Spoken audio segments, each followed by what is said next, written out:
नमस्कार दोस्तों, स्वागत है आप सभी का एमके क्लासेस में। आशा करता हूँ आप सब बहुत अच्छे होंगे। कोरोना वायरस के केस बढ़ रहे हैं तो मास्क ज़रूर पहने दोस्तों, क्योंकि देखिए पिछली बार भी लॉकडाउन हो गया था, तो एहतियात बरतिए। चलिए शुरू करते हैं हम आज की वीडियो। आज हम इकोसिस्टम और कंपोनेंट के बारे में पढ़ेंगे, फूड चेन और फूड वेब के बारे में। ठीक है, ये क्या होता है फूड चेन फूड वेब, आपने पहले भी छोटी क्लासेस में पढ़ा होगा, लेकिन आज थोड़ा हम और डिटेल में पढ़ेंगे ताकि आपको एग्ज़ाम में कोई दिक्कत ना हो। और ये आपके फाइनेंस अकाउंट असिस्टेंट और सब इंस्पेक्टर की जो पोस्ट हैं वहाँ पे ये सिलेबस में है आपके है। चलिए शुरू करते हैं हम आज की वीडियो।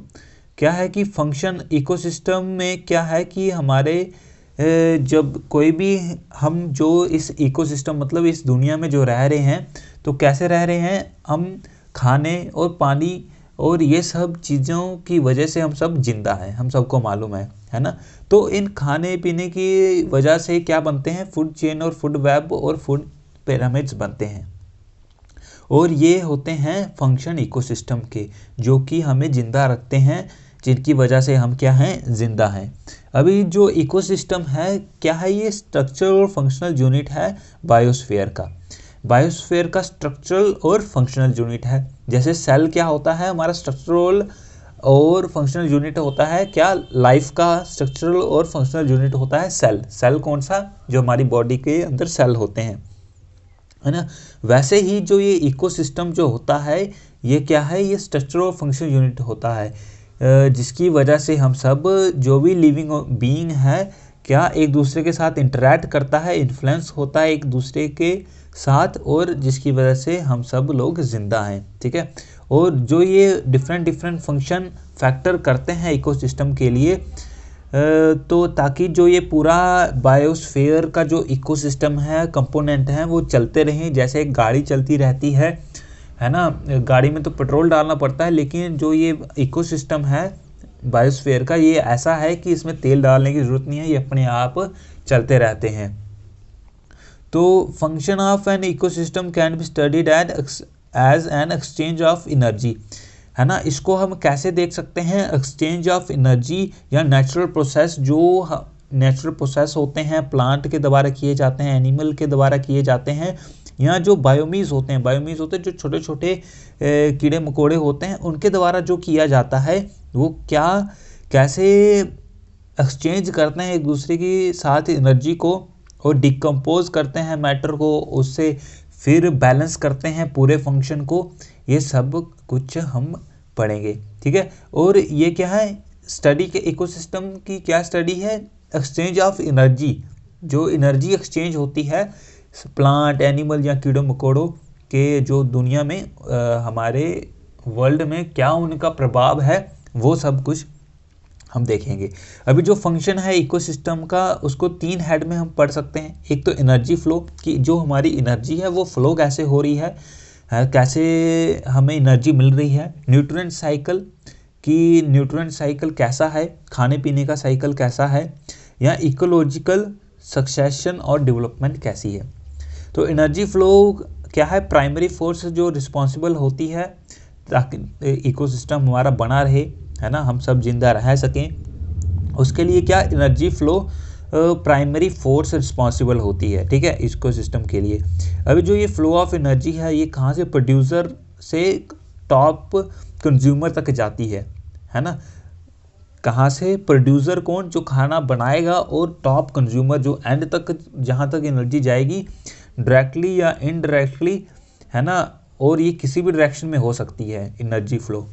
और जो ये एनर्जी फ्लो है, इसको हम फूड चेन में, फूड वेब में के तरीके से पढ़ सकते हैं। अभी जैसे फूड चेन का मतलब क्या है, कि फूड चेन एक डायनेमिक नेचर है, जिसके वजह से बायोटिक, जिंदा लोग, जिंदा चीज़ें, और एबायोटिक क्या, जो जिंदा नहीं है इकोसिस्टम की, वो सब क्या है, एक दूसरे के साथ लिंक है।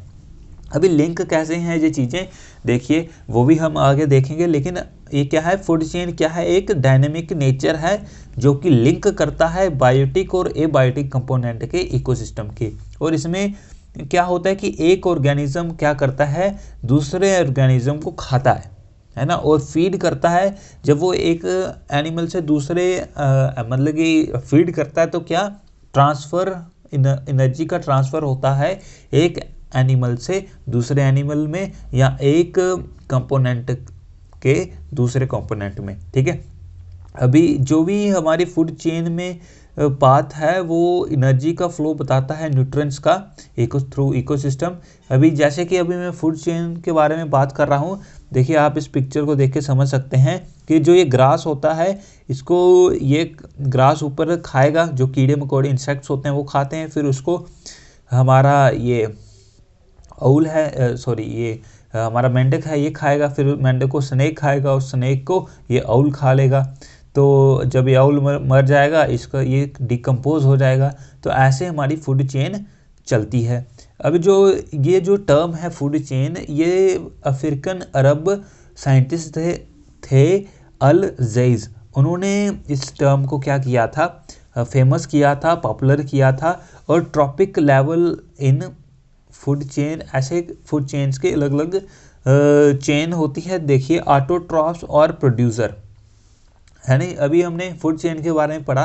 अभी जो ये फूड चेन है इसमें भी क्या होते हैं, अलग अलग लेवल होता है। सबसे पहला जो लेवल है इस फूड चेन का जो आता है वो होते हैं ऑटोट्रॉफ्स। ऑटोट्रॉफ्स कौन होते हैं? ऑटोट्रॉफ्स होते हैं प्रोड्यूसर। ऑटोट्रॉफ्स होते हैं प्रोड्यूसर, और ये क्या करते हैं, ये फूड को प्रोड्यूस करते हैं। और किस तरीके से प्रोड्यूस करते हैं, अपने इकोसिस्टम से की मदद से, है ना। जैसे कि ग्रीन प्लांट्स होते हैं, है ना, सनलाइट की प्रेजेंस से ये फोटोसिंथेसिस कर देते हैं। और ये क्या करते हैं, ये दूसरे ऑर्गेनिज्म के ऊपर डिपेंड नहीं होते खाने के लिए, ये खुद ही अपना खाना बनाते हैं। इनको बोलते हैं ऑटोट्रॉफ्स, प्रोड्यूसर। और ये होते हैं फर्स्ट लाइन जो होती है फूड चेन की, उसमें ये आते हैं, है ना। तो और कि पहले तो जो ये ग्रॉस प्राइमरी प्रोडक्शन क्या होता है, is the total rate which is radiant energy stored in the process of photosynthesis. और क्या है कि जब वो क्या करते हैं, फोटोसिंथेसिस से अपना मतलब कि एनर्जी लेते हैं, तो वो उसको जीपीपी में नापा जाता है, और जो कि उसको एनर्जी मिलती है, और जो उसके अंदर स्टोर होती है प्लांट में, और उसको यूटिलाइज किया जाता है प्लांट के अपने मेटाबॉलिज्म के लिए, और उसको बोलते हैं नेट प्राइमरी प्रोडक्शन, ठीक है। जो कि देखिए अभी जो चीज़ हम खाएंगे, ऐसा नहीं है कि हम सारी की जो, अगर मान लीजिए एक आपने नॉनवेज खाया, ठीक है, आपने मुर्गा खाया है ना, तो मुर्गे की जो आपको एनर्जी मिलेगी ना, वो कम मिलेगी। कम क्यों मिलेगी? क्योंकि मुर्गे के अंदर भी सेल हैं, जो उसने खाना खाया होगा, जो सेल उसके अंदर हैं, उनको जिंदा रहने के लिए भी एनर्जी चाहिए। वैसे ही जो ये हमारे पास प्लांट्स होते हैं, जब ये सनलाइट से एनर्जी लेते हैं, उसको जीपीपी में नापा जाता है, ग्रॉस प्राइमरी प्रोडक्शन, जो कि उसको एनर्जी मिलती है। और फिर जो एनर्जी, बाकी कुछ एनर्जी वो क्या करता है, अपने सेल को जिंदा रखने में यूज़ करता है, और फिर बाकी एनर्जी अगले कंज्यूमर को वो दे देता है, उसको बोलते हैं नेट प्राइमरी प्रोडक्शन। और फिर उसके बाद आता है क्या, consumer. Next topic, level of consumer who depend upon other food. और अब कंज्यूमर कौन हो गया, देखिए अब हम क्या है, कंज्यूमर है। हम या तो मीट के ऊपर डिपेंड हैं, या तो वेजिटेबल्स के ऊपर डिपेंड है ना, वेजिस के ऊपर डिपेंड है। तो हम आते हैं कंज्यूमर कैटेगरी में। अभी ये क्या है, कंज्यूमर कैटेगरी कैसी होती है, जो कि डिपेंड होती है दूसरे के ऊपर खाने के लिए। फिर प्राइमरी कंज्यूमर वो आगे, जो कि प्लांट्स खाएंगे डायरेक्टली, है ना, उनको हर्बीवोरस, इंसेक्ट, बर्ड, रोडेंट और रूमिनेंट्स, ये सब बर्ड्स, ये सब आते हैं प्राइमरी कंज्यूमर। फिर सेकेंडरी कंज्यूमर कौन आगे, जो कि कार्निवोरस भी हैं और ओमनिवोरस भी हैं, जो कि प्लांट और एनिमल दोनों खाते हैं, frog, dog, cat, tiger etcetera. और टर्शियरी कंज्यूमर भी हैं, जो कि कार्निवोरस हैं, पिग, बेयर और मैन, है ना, ये सब क्या है, टर्शियरी कंज्यूमर हैं। तो ऐसे कंज्यूमर को भी अलग अलग लेवल में बांटा गया है। पहले होते हैं प्रोड्यूसर, फिर उसके बाद कंज्यूमर, फिर प्राइमरी, सेकेंडरी, टर्शियरी, ऐसे करके इनको बांटा जाता है। और फिर जो सबसे एंड में जो टॉप के जो कंज्यूमर जिसको हम कह सकते हैं, वो होते हैं डिकम्पोजर्स। ये क्या करते हैं, जब कोई कंज्यूमर अभी मर गया, यहाँ कोई डेड ऑर्गेनिक मैटर पड़ा हुआ है ना, वेस्ट, उसको क्या करेंगे, सिंपलर कंपाउंड में ये तोड़ देते हैं, उसको डीकम्पोजिशन करते हैं, डिकेइंग है ना, उनको तोड़ देते हैं छोटे में है ना, और फिर जो ये इनकी डेड रिमेन्स होते हैं तो उसको फिर से उनको न्यूट्रिएंट में कन्वर्ट कर देते हैं, जो कि बैक्टीरिया और फंजाई के काम में आता है, और फिर से ये इकोसिस्टम के अंदर चला जाता है। अभी जो ये there is 2 types of food chain है ना, अभी देखिए अभी जो ये फूड चेन होती हैं ये भी 2 टाइप की होती हैं, ठीक है। जो हमारी पहली टाइप है फूड चेन की वो है grazing food chain. Grazing food chain it start from the food making green plants. Green plant से शुरू होती है हर्बीवोरियस से और फिर कार्निवोरियस तक जाती है, ये होती है ग्रेजिंग फूड चेन। और in a terrestrial ecosystem grass is eaten up by caterpillar, फिर उसको कैटरपिलर को लिजार्ड खाएगी, लिजार्ड को स्नेक खाएगा, है ना।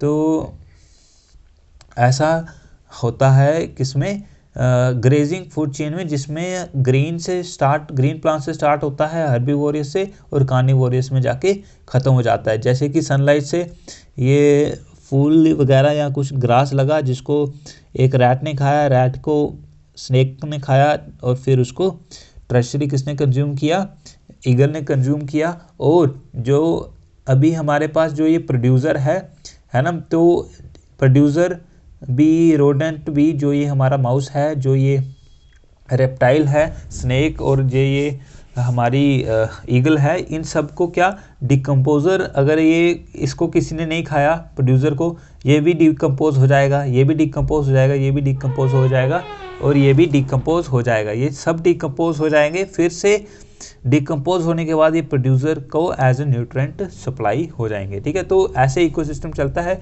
और दूसरा जो फूड चेन है उसको बोलते हैं detritus food chain. It start from the dead organic matter, ये शुरू होता है डेड ऑर्गेनिक मैटर से, डिकेइंग प्लांट या एनिमल से। डिकेइंग प्लांट एनिमल मतलब जो मरे हुए प्लांट एनिमल हैं उनको डिके जब हो जाते हैं, वो मतलब कि जब वो सड़ जाते हैं, उधर से ये चेन स्टार्ट होती है और फिर उसका फूड और प्रोटोजोन और कार्निवोर्स उसको खाते हैं। तो ऐसा ये चेन चलती है डिटेरियस फूड चेन। और इसमें क्या होता है देखिए, जैसे कि कोई डेड लीफ है ना, उसको कौन खाएगा, एक वुड लाउस खाएगी, है ना, जिसको सेंक बोलते हैं हम अपनी आम लैंग्वेज में, है ना।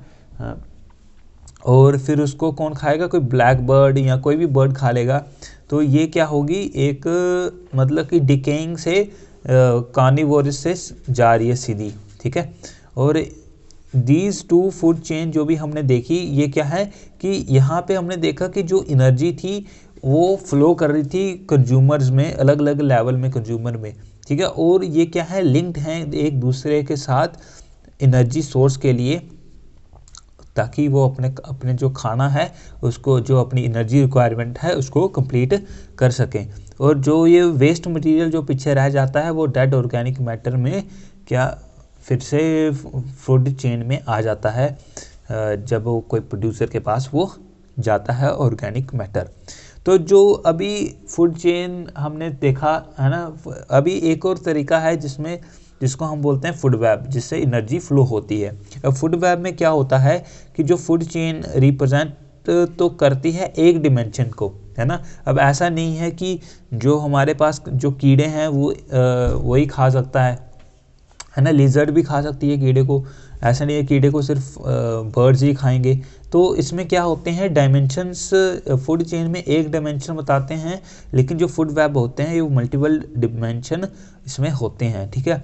और ये इकोसिस्टम में क्या है, फ्लो करते हैं, इनका रिलेशनशिप शो करते हैं, उसमें अलग अलग कैसे कौन किसको खा सकता है उस हिसाब से इसको डिज़ाइन किया जाता है, जो कि फूड वेब में होता है। फूड चेन में सिंगल डायमेंशन होती है, ठीक है। अभी इकोसिस्टम कंसिस्ट में interrelated food chain, so the interconnected food chain in an ecosystem make a food web.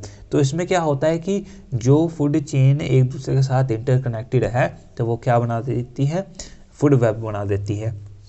अभी फूड वेब में क्या होता है, मैंने वही बता दिया आपको कि ऐसा नहीं है, आप पिक्चर को देख सकते हो, इसमें जो ये प्लांट्स है ना, प्लांट है, प्लांट को कोई भी फ्लाई, बटरफ्लाई, ग्रास ऊपर या फ्रूट फ्लाई इनमें से कोई भी खा सकता है।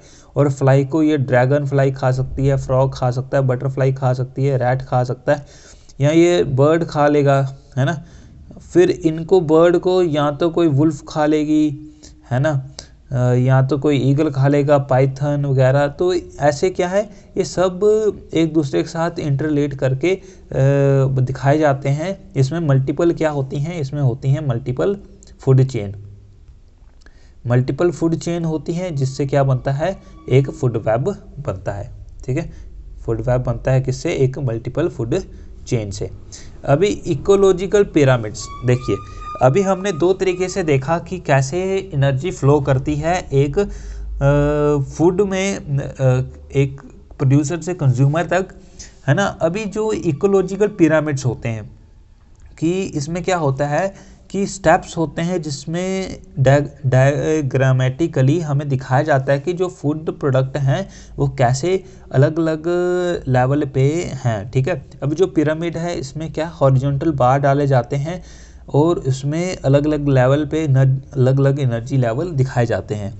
अभी जो हमारे ये इकोलॉजिकल पिरामिड हैं इनको बनाने के भी अलग अलग तरीके हैं, जिसको हम अलग अलग डिफरेंट टाइप्स में बांटते हैं कैटेगरी में, जैसे पिरामिड ऑफ नंबर या पिरामिड ऑफ बायोमास और पिरामिड ऑफ एनर्जी और प्रोडक्टिविटी के हिसाब से बांटते हैं।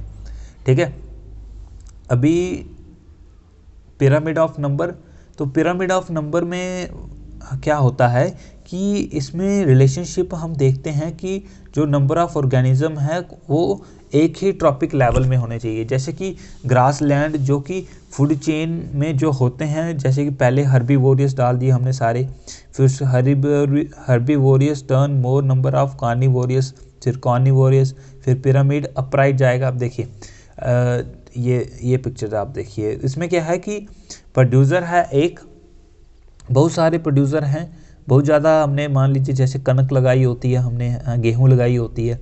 जो ये गेहूँ है, बहुत ज़्यादा गेहूँ बहुत कम लोग खाते हैं, है ना। और फिर उनको भी जैसे कि ग्रास ऊपर ने खाई मान लीजिए, है ना, ग्रास ऊपर को बहुत कम फ्रॉग खा पाएंगे, और फिर स्नेक तो बहुत कम, फिर उसके ऊपर ईगल।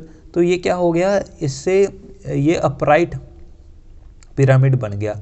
ठीक है, वैसे ही ये डाउनवर्ड भी बनता है, जिसमें क्या एक बड़ा ट्री होता है और ट्री में बहुत ज़्यादा बर्ड्स होते हैं, है ना। बर्ड्स में इंसेक्ट आ गए, इंसेक्ट के बाद ये क्या आ गए, डिकम्पोजर आ गए। तो ये क्या हो गया, ये उल्टा डाउनवर्ड हमारा चलता है पिरामिड। ठीक है, तो ये दो टाइप होते हैं जिससे ये पिरामिड बनता है। एक में क्या होता है, जो प्रोड्यूसर होता है वो कम होता है और जो उनके कंज्यूमर होते हैं वो ज़्यादा होते हैं। एक में होता है कि प्रोड्यूसर ज़्यादा होते हैं लेकिन कंज्यूमर कम कम हो जाते हैं। ठीक है, और पिरामिड ऑफ बायोमास में क्या है, जिसमें individual in each trophic level weighted instead of being counted, इसमें वेट के हिसाब से काम चलता है। जैसे कि पिरामिड ऑफ बायोमास में क्या है कि टोटल ड्राई वेट होता है जिसको ईच ट्रॉपिक लेवल में बांटा जाता है, और ये अपराइट में चलता है पिरामिड। जैसे कि आप यहाँ पे देख सकते हैं, ये आगे हमारे प्राइमरी प्रोड्यूसर जो कि 1000 kg थे, फिर वो 100 kg हर्बीवोरियस को खाने के लिए हेल्पफुल रहेंगे, फिर वो 10 kg एक कार्निवोरियस को और 1 kg टॉप कार्निवोरियस को फूड मिलेगा। ठीक है, और अगर इसको मैरीटाइन में देखा जाए, है ना, तो क्या है, इसमें कार्निवोरियस 4 ग्राम थे, फिर 8 ग्राम, फिर 12 ग्राम पर मीटर स्क्वायर। तो ऐसे ये बढ़ते हैं। इसमें क्या होता है कि वेट जितना ऊपर क्या है, जितना ऊपर जाएगी चेन उतना कम वेट को वो क्या करेगा, एनर्जी सप्लाई कर पाते हैं। ठीक है, जैसे जब ये हम हर्बीवोरियस थे, इसको 10th एनर्जी लॉ भी बोलते हैं। हाँ, ये रहा पिरामिड ऑफ एनर्जी। इसमें क्या होता है कि 10th एनर्जी लॉ यूज़ होता है।